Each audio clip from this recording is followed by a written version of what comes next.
Hi, Laura here with chapter 16, and it's about promotion, which is making them want to buy what you have to sell. So here we go. Oh, there we go. Make them want to buy your goods or service, and there are 4 parts to the promotional mix. That's PASS, public relations, advertising, personal selling, emphasis on the S, and sales promotion. So that's how you can remember them. Good enough. Oh, I'm going to hold up this little part. IMC, which is putting it all together. It's integrated marketing communications. And the idea is you put it in one cohesive plan so that it constantly reinforces the same message throughout your entire promotional program. Okay? 6 steps to a promotional campaign. Here we go. First, you need to ID the target, identify the target, then you set objectives for each part of the mix. And that, remember, that's the pass part of the mix. Where is it? Where we go?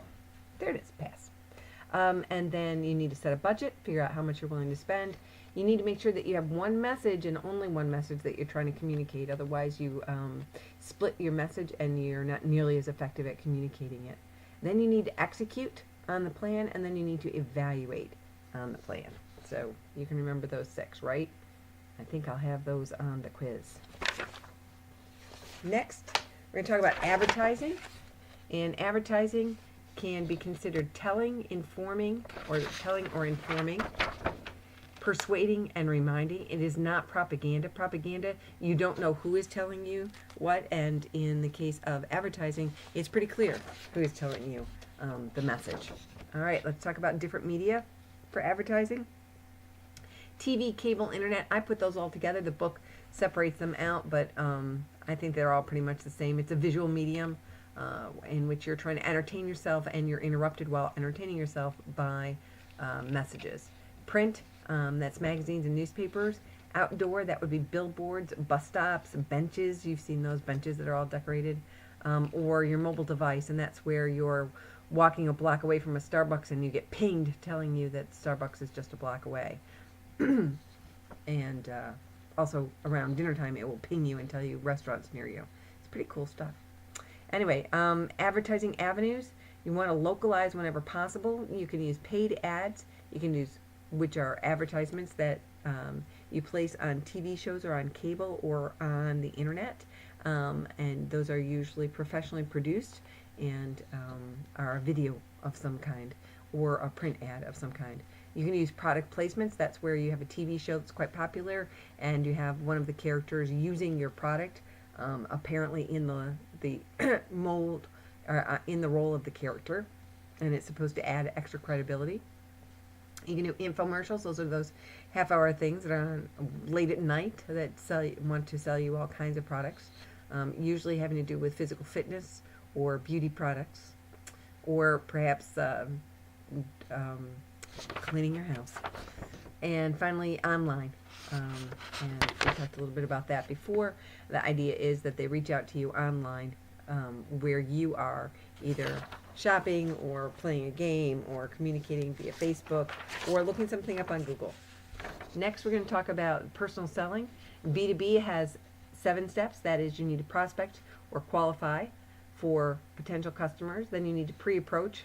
I call that the research stage, where you learn everything you can about the customer before you actually meet them. Then you make the approach and ask for the appointment. When you get the appointment, you actually go and present your product or service and why the customer is going to benefit from it. Key word there is benefit.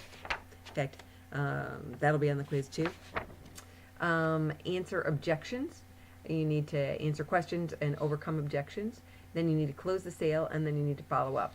B2C, same idea, except it's a little bit shorter. It's approach, then you ask questions, then you present, then you close, then you follow up. And selling is art. That's bad art in this case, but it is art nonetheless. Selling is an art. And great salespeople are really fun to be with. And I think we have some of them in our class. Some of you have definitely the mark of great salespeople. Looking forward to seeing where your careers take you. Next, we're going to talk about public relations. And the idea here is that you're going to listen to the customers, act on what they tell you, and then inform them or others of your actions, or justify actions that you've already taken. Publicity is the best part of public relations. It's got 3 smiley faces, and that's because it gives you additional credibility. That's a huge advantage. Somebody else is reporting the news for you. People tend to believe that much, much more than an advertisement. The disadvantage is that you really have no control over what people say, but you can try to spin it. And there are people who pay lots of money to handle the spin part. Sales promotion. You are offering incentives for them to try the product, buy the product, or buy more of the product. So trying the product would be samples, free trial coupons, or trial sizes, those little tiny toothpastes that you can buy, or little tiny bottles of Scope or something like that. Those are all trial size. Buy, they can give you discounts, coupons, premiums. They can run contests. They can have in-store displays where you walk in, and this time of year, you'll probably go in the grocery store and there'll be in-store displays of pumpkin pies, things that you need to make pumpkin pie because of Thanksgiving coming up. So look for those when you're at home for the holidays. And then they want you to buy more, and that's where they supersize you, buy one, get one free, or 2 for 1. That kind of thing, where you go in and you really didn't mean to buy that much, and the next thing you know, you've got a year's supply of whatever it was that they were trying to supersize you on. All right, here we go. Other tools, word of mouth, very important. Referrals, those are one of the best sources, particularly for business to business. Viral marketing, it's great if your product or advertisement or whatever can get picked up on YouTube and get 1 million views. That can really jumpstart a product. Blogging, and they did talk in the book about how if you can get influential bloggers to write about your product or your service, then you can other bloggers will pick it up and it will have a viral marketing effect. Podcasting is where you either create an audio or a video segment on your product or on how to use your product. Email campaigns, those are very hard to manage. You want to probably get a professional to manage that if at all possible, because they're a little overused and it is hard to get people to open emails now. And mobile media, and we talked about that's where you're walking, your phone knows where you are and it knows what stores might be near you and it sends you messages. This is my version of the push me pull you. You see this little guy is trying to go this way, and that's the pull part and that's the push part, and a good promotional plan does both, pushes and pulls. A little bit harder to do, but ideally your promotional strategy would do both, but it could be pull, where you're trying to get consumers to ask for your products in stores, and push, where you're trying to get wholesalers to put and grocers to put or stores to put your product in front of the consumer and hope they'll buy.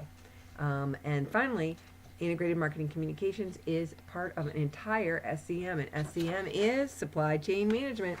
That's it for tonight. Hope you have a great evening, and I'll see you tomorrow in class. Bye.